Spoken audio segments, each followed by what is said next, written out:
Welcome back to The Explainer. So, Extended Teen Freedom Part 2.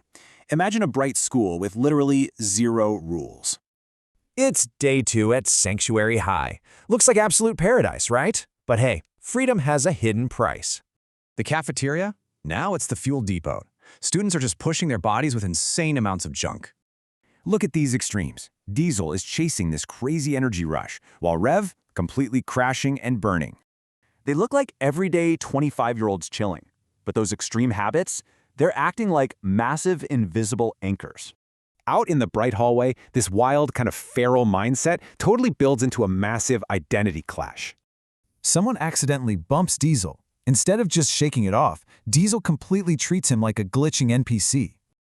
Evelyn totally gets it. Ditching basic humanity doesn't just cause drama, you guys. It literally steals their inner power. Meanwhile, literally feet from all that chaos, Abby is just completely isolated in her own digital pocket universe. Sure, her screen gives endless validation and flawless vibes, but she's trading away genuine, real human connection. Through it all, Principal Sir Pent is just quietly watching this beautiful, serene chaos unfold from the sidelines. Evan actually spots the trap.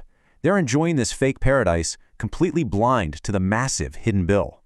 Enter the hidden ledger. It's basically an invisible cosmic receipt tracking every single selfish choice they make. Everyone expects some magic savior to swoop in and just wipe clean their maxed out cosmic credit cards. But here's the brutal truth, guys. Cosmic law doesn't care about excuses. It demands 100% repayment. As the serene day ends, massive invisible debt is just building up. So, who's going to pay the price?